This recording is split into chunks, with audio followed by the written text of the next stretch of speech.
Hey there, welcome to LSAT Demon Daily Digest. I'm Ben Olson, that's Nathan Fox. Together we're the founders of LSATdemon.com and our weekly podcast, Thinking LSAT. Here's what we talked about this week.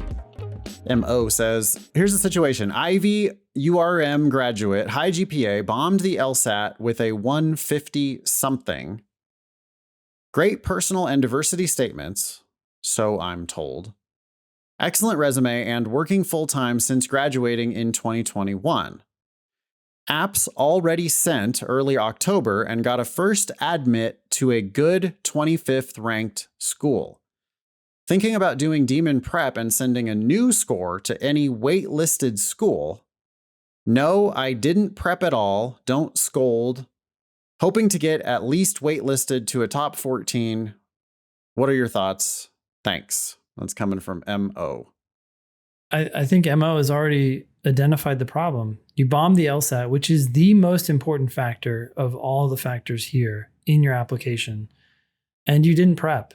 So it's not like the bomb that you got was your best score by a long shot. I mean, if you didn't prep at all, 150 something is actually a really great cold diagnostic. It is. So I would withdraw your applications immediately. You don't want to be tempted by any of this, and then work on getting your best possible score. You could do amazing with that high diagnostic and go for free. You will no longer be hoping to get at least waitlisted at a T14. You will be going to a T14 and possibly for free. Almost guaranteed for free. Yeah. Ivy URM graduate with a high GPA. Yep. That's like you're going for free to almost every top 14. Yep. With the right LSAT.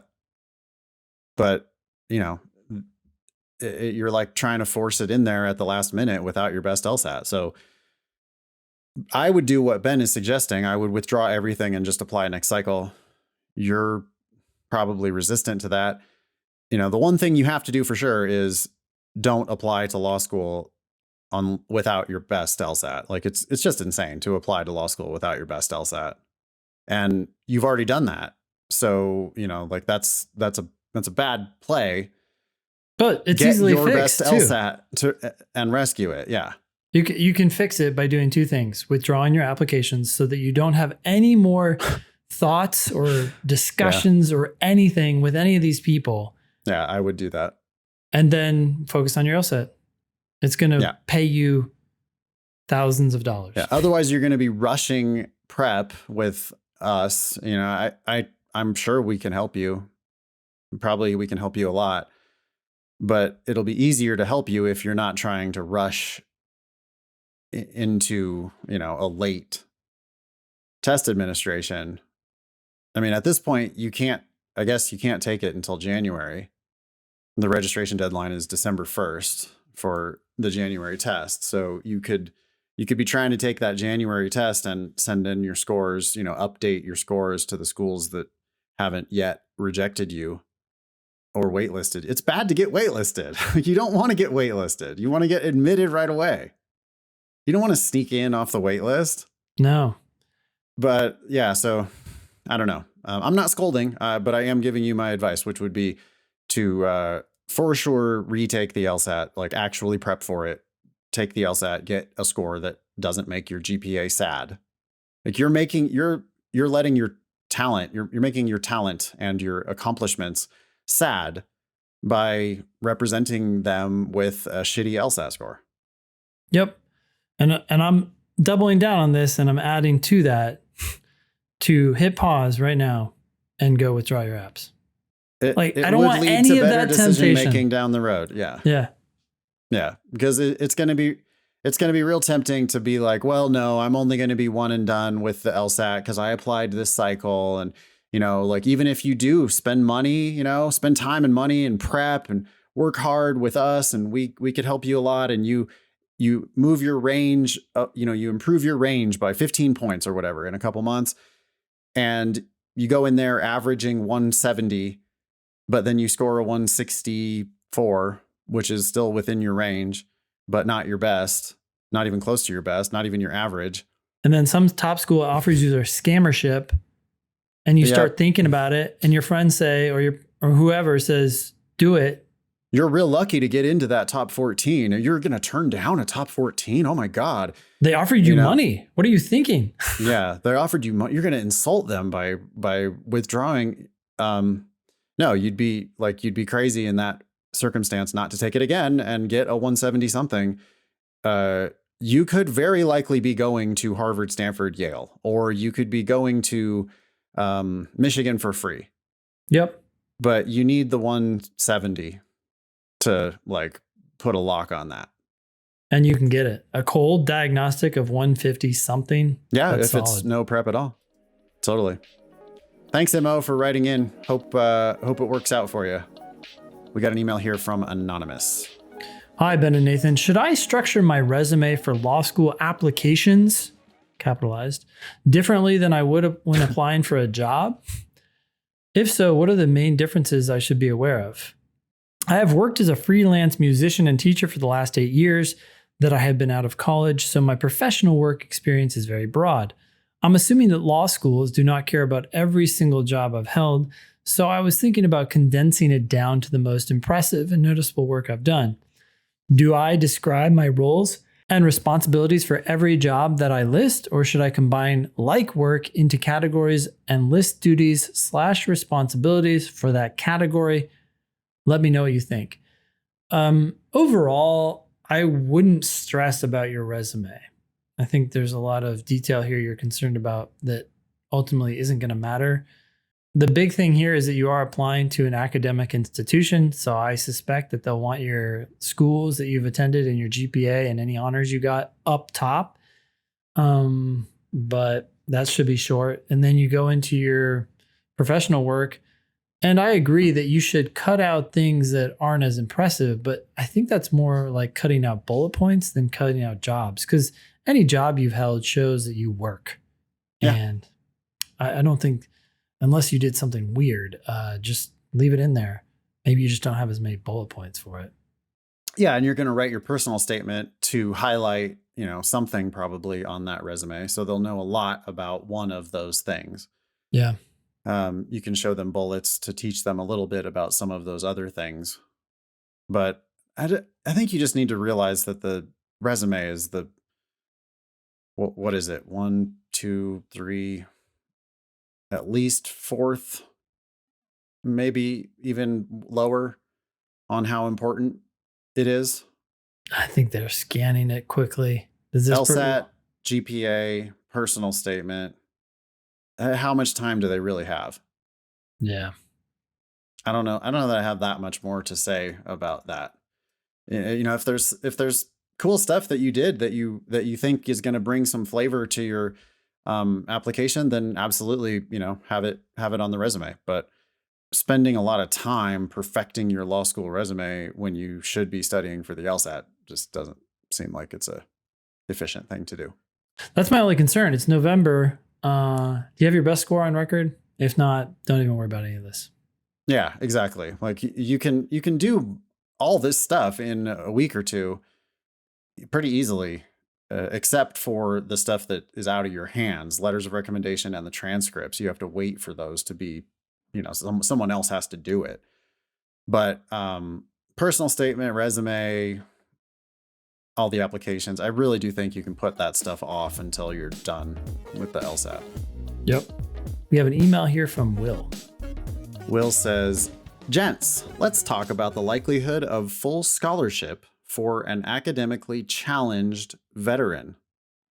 Okay, let's. I graduated from a military service academy in 2006 with a 2.34, parentheses, yeah, I'm cringing too.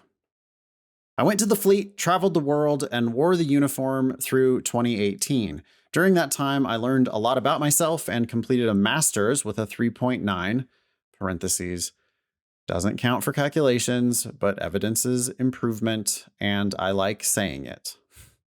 Okay, so bad undergrad a long time ago, good master's. Given, 1, I want to go to law school here in Texas, and I don't want to pay for it. 2, I don't want to use my GI Bill since I already transferred it to my children. 3, I haven't done a diagnostic, so I don't know where I'm currently sitting on a projected score. I began studying 2 months ago, and my goal is to attain a 170 or better on the LSAT. Oh, I have a note on that. 4, I know my undergraduate GPA will be reported via the 509 for the university, and anything below their average will drag them down. There's no value to them offering a full scholarship to someone in that position, regardless of their LSAT score. That's just a fact. Whoa, that's not a given. Yeah. Okay, so we got a couple notes there. Let me read the question and then we can come back and give our notes. Yep. Although undergraduate GPA and LSAT scores are the primary data for the 509s, is there any scholarship consideration given for an undergrad that was obtained over a decade and a half ago? I know I can address this in the personal statement. No, not in your personal statement. And addendum, yes, in your addendum. But what's your opinion on the likelihood of actually surmounting the 509 numbers and getting a full ride? Let's assume a 170 or better. I was very blessed to find LSAT Demon when I began my LSAT prep and immensely appreciate the massive effort y'all have put into the structure, content, and engagement of LSAT Demon. I look forward to your response, although I likely already know the answer. Keep up the great work and keep moving forward! ! Very respectfully, Will. Thanks, Will, for writing in. Under given number 3, you say, I haven't done a diagnostic, so I don't know where I'm currently sitting on a projected score. And then you say, I began studying 2 months ago. And that makes me kind of, as a teacher, it makes me kind of facepalm a little bit because it's just like, dude, what are you doing? Take a fucking practice test. Like, you don't study for 2 months without taking a practice test. That's crazy. You don't have to do it all in one sitting. You could do one section a day. That's fine. But take a practice test. If you're not taking practice tests, then I don't know what you're doing studying, but you're not taking my advice for what you should do in your studies. So welcome to the Demon. I'm glad you're here. I want to help you. You need to take a practice test and you need to start taking them kind of regularly. Yeah. Once every 2 weeks, once every 3 weeks would be good. But I think we both agree that the bulk of people's studies should be time sections and drilling, right? Going back and forth between those two things. I agree though, 100%. You need to get in there and take a practice test. Even if all you do is timed sections, one a day, one every other day, whatever, we can still calculate your score. So yep, we would have some idea where you're at. And like, it's just useful to get some idea where you're at. Plus, you need to start doing the test under timed conditions so that you can get used to the fact that the clock is ticking and you're probably not going to finish and you're going to just do your best on every question. Like that's a skill that you have to practice. And if you're not timing yourself, then you're just not practicing that skill. It's not possible. Yep. Ben is going to quibble with your given number 4. Yeah. You said in number 4, I know that my undergrad GPA will be reported via the 509 for the university. Yes, that is true. Well, it won't specifically be reported, but it will affect the GPA numbers that are reported. And anything below their average will drag them down. There's no value to them offering a full scholarship to someone in that position, regardless of their LSAT score. That's just a fact. Well, just a couple episodes ago on this podcast, we reviewed, what is it? Law school data, lsd.com? Yeah. Or lsd.law. Sorry. lsd.law. Yeah. And if you look at the school reports there, you're going to definitely see what were the ones we went through? Wash U in St. Louis, Arizona. Yep. Arizona, UCLA. Check out the schools in Texas. It could be different there, but the odds are that those schools are still admitting a shit ton of high LSAT, low GPA splitters. So I can go, okay, let's take a look at UT Austin Law School for starters. Yep, let's do it. Now that's a great school and possibly higher ranked than you're going to be going scholarship fishing at with a real low GPA. Mm-hmm. But they have a pretty clear line of yellow where they're waitlisting people at, exactly 169 LSAT. And then they have a pretty clear line of green people that starts like right at 170 LSAT. Yeah. Yeah. So like they are really making lots of admissions decisions based on LSAT. And I can see here that they are at least admitting, and these aren't wait lists, by the way, these are admits. They are admitting people with like, 175, 2.5. Yeah. Huh? Spiteful, resolute Impala. Impala. Oh, yeah. Oh, that's an I. Yeah. 175 LSAT, GPA 2.53. Admit. This is UT, right? But let's go ahead and let's look at these other schools, because if you just want to stay in Texas, there's other law schools in Texas, and Texas A&M Law School.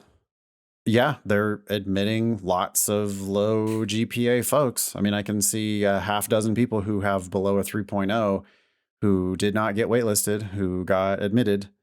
Yep. And, play around with the scholarship estimator, because we have seen splitters get scholarships. Yep. So I just don't, I definitely do not agree with your premise there, Will, that it's impossible to get that scholarship. Now, how closely can we predict it? Not at all. You need to get your very best LSAT, apply broadly, negotiate. Yep. And then decide. I think that's it. Yeah, I wish we could predict it like exactly, The one thing I know for sure, Will, is that your outcomes are going to be wildly better the better your LSAT gets. Like you're below the 50th percentile at every law school on your GPA. That's fine. Be above the 75th percentile on LSAT at the schools you're fishing for scholarships at, and you should start to see some money if you follow our advice and apply broadly. I do have one question for Will. I respect the fact that you're in Texas. It sounds like you have children. They're in Texas. You have family in Texas and you want to stay there. But I do have a question for you. And that is, if you could go for free to a school in another state, would you consider it? And if you would, then I would consider applying to some of those schools to see what you can get. Of course, look at the scholarship estimator. Don't waste your time on schools that are unlikely to give you a scholarship. But if there are schools that are likely to give you a scholarship with your numbers in other states, consider applying. You should apply to at least a few of them out of state, Will, just so that you can see what kinds of offers you might be able to get. Throw in that application to Wash U in St. Louis, or throw in that application to, I don't know, some other school that's in the same time zone, or, 1 or 2 states away, and just see what kinds of, don't sell yourself short. We've seen, you sound like a really good applicant. Law schools love military candidates, by the way. At the very least, right? A full ride scholarship from someone that you are unlikely to go to, but might go to, could be enough to push another school in Texas to give you more money. Yep. So. Yep. Absolutely. Thanks, Will. Also, I did want to say commendations on already transferring your GI Bill money to your kids. That's excellent. That is a real nice way to just, decide right now that you're not going to spend that money on law school tuition. It's just not a good use of that money if you have any other use for it. And your kids sounds like a very worthy use. So play the scholarship game and get significant, if not full, ride to law school. That's a great plan.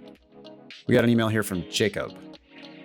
Hi, Ben and Nathan. Seeing that official LSATs use the same interface as LawHub, do you think it may be beneficial to switch from dark mode to light mode on LSAT Demon to get used to the brighter background?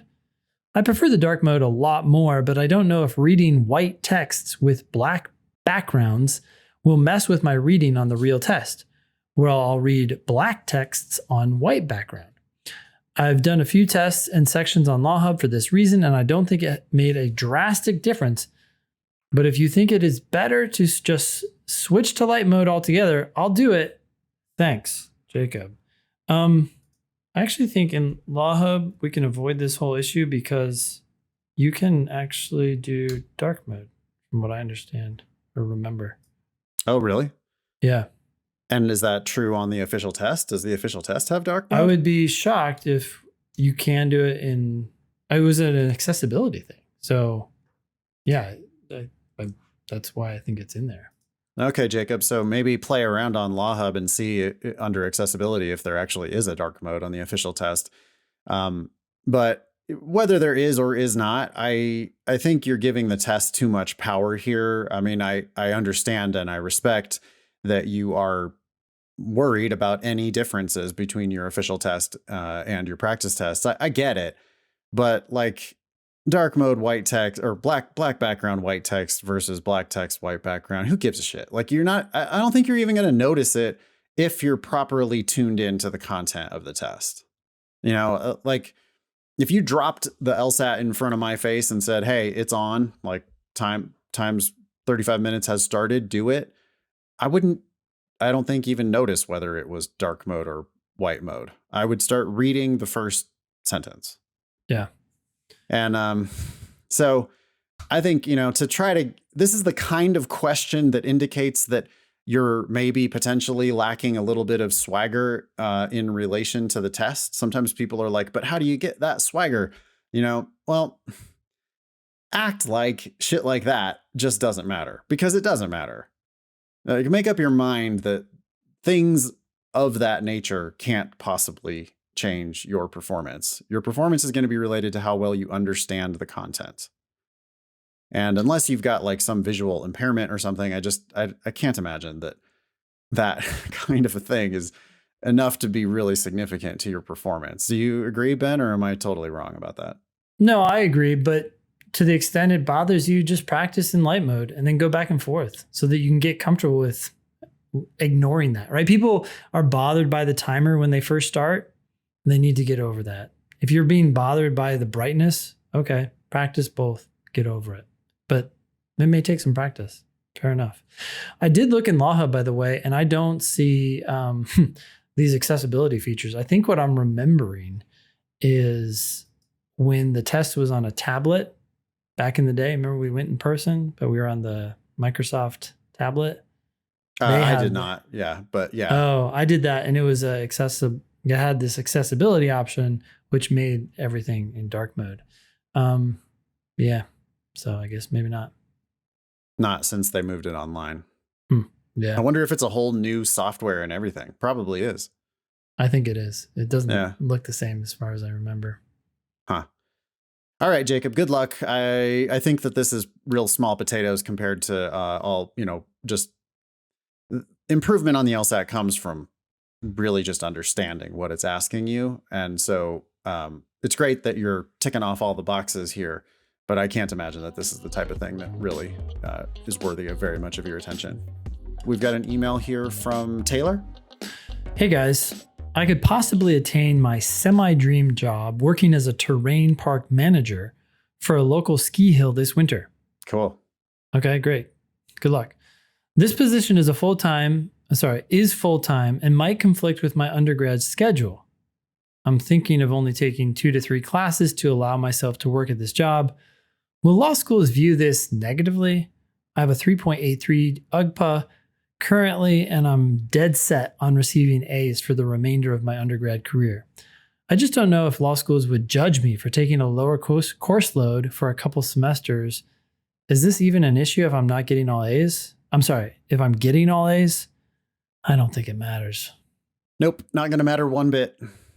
In fact, I mean, having a job and being able to talk about it and what you learn from it could be well worth. Well, especially this, because they're just not going to get very many applications from a terrain park manager. I mean, like get straight A's and then write your personal statement about kicking ass as a terrain park manager. Yep. That's awesome. That'll be great. Like they'll have some flavor of what you did as a, you're going to have stories about managing people or little tragedies that happened and you were there to fix them or who knows what. There's like all kinds of cool stuff there. Not that you have to write it about that, but I mean, even on a resume, right? Even as a bullet point on a resume, that's a cool thing that somebody might go, oh, wow, this guy's like probably a great skier or gal is a great skier. And I just think that's like super, super cool. Yep. to get the A's. That's all that matters. Yeah, get the A's. Yeah, take fewer classes, do what you love, get this dream job, put off law school as long as possible. And when you do apply, you're going to have like cool experience to talk about and straight A's. Yep. I'm like doubting that the schools are even going to notice that you took a lower course load for a couple semesters. Nope. I don't think they're going to notice. I think they're going to look at your GPA. Especially because we're still just coming out of a 3-year global pandemic where everybody's academic record got all jacked up anyway. Yeah. So get the GPA. I mean, get all A's from here on out, right? Like try to bump up that 3.83 if you can. Whenever you're ready, get the best LSAT you can. But no, it's like, if it's your dream job, the answer is take it. Like, I don't care what it does to your law school applications. And here, it doesn't do anything to your law school applications anyway. Yep. Possibly make them better. Cool. Email daily@lsatdemon.com if you'd like to ask us a question or share some LSAT or law school admissions news. Thanks for listening.